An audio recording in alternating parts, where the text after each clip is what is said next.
Hej, jeg hedder Louis. Jeg er HTX-student, og i dag vil jeg vise jer, hvad HTX i virkeligheden er. Kom med. Jeg sagde kom med! Spiller du slet ikke Sims? Nej. Så det er Jeg kan godt lide det der med, at man skal arbejde sammen. Hvor er jeg? Det er lidt kaos lige nu. Lige præcis. Min Traspatius. Vi er taget ind til teknikfaget Byg og Hyg, eller Byg og Teknologi, eller nej, hvad hedder det? Hvor er jeg? Byg og Energi. Jeg er taget ind til teknikfaget Byg og Hyg, eller Byggeri og Energi, som de også bliver kaldt.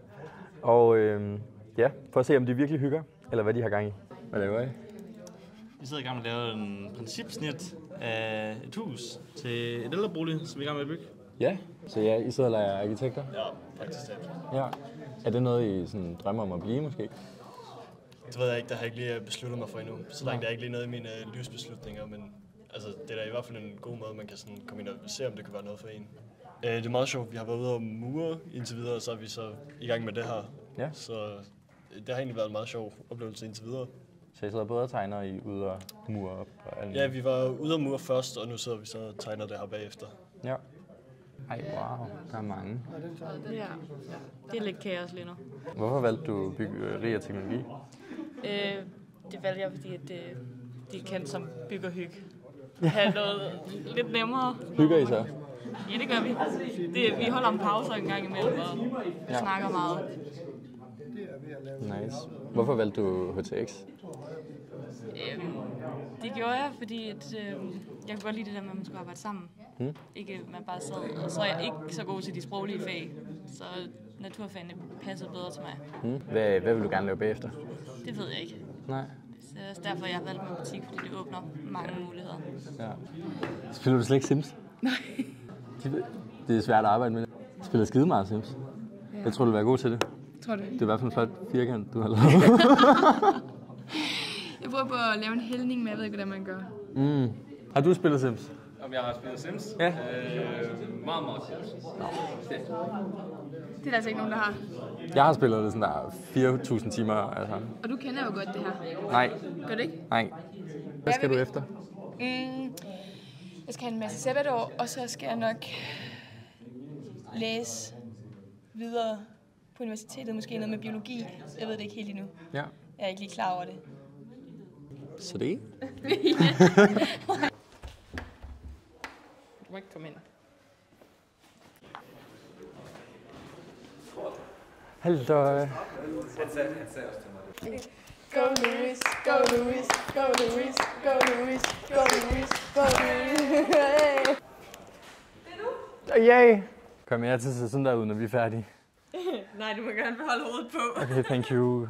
Det var bare sådan, så man kunne se alle nakkevivlerne.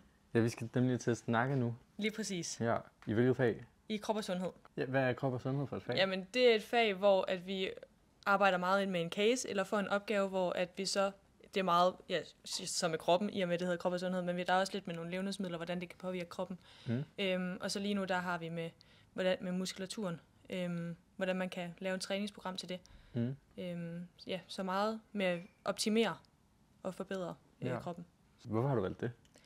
Det er jo meget i forhold til muskulaturen, altså meget kroppen, hvordan det fungerer. Det synes du var spændende? Ja. Noget, du skal arbejde med senere i livet? Det ved jeg ikke. Jeg har lidt overvejet fysioterapi, men der er meget, der kan ændre sig endnu. Ja. Ja, men altså, man kan bruge det til en hel masse. Ja, man kan blive mange ting. Ja, lige præcis. Og der er også noget kost og ernæring i faget og sådan noget, ikke? Jo. Ja. Det har vi så ikke været inde på endnu, sådan rigtigt, så det har jeg ikke så meget styr på endnu. Ja, det kommer nok. Jeg gik folk til at rejse op til at stå på det samme.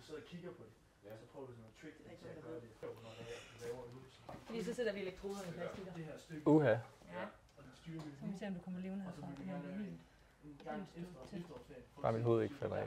Så lige nu er jeg i gang med at få sat elektroder på, for jeg skal have tjekket min nakkemuskulatur. Eller hvad? Ja. Det er trapezius. Min trapezius. Men er mega stærk i nakken. Så ja, det skal vi bare lige have bevist. Hvad skal I egentlig bruge det til? Vi skal bruge dig som kontrolperson. Okay. Fordi det vi har, det er upper cross syndrome, vi arbejder med. Hvor det er ligesom den holdning, hvor man står sådan her. Spin up the leer. Wow. Du. Sådan der, så pres hovedet lige bagud, og så må du ikke kompensere i kroppen, så du skal slappe af igen. Lige præcis. Lige præcis. Du må gerne slappe af. Wild. Var jeg stærk nu? Du er stærkere end de andre gange. Men jeg tror også, det er fordi, dine EMG-signaler de er større end de andre. Så det kan være, at jeg tror, de er stærkere i muskulaturen. Ja. Men så er så er det hjernen, der er bedre til at sende nervesignaler ud. Til, fordi Det vil give mening. giver større udsving nemlig. Ja. Sejt. Så jeg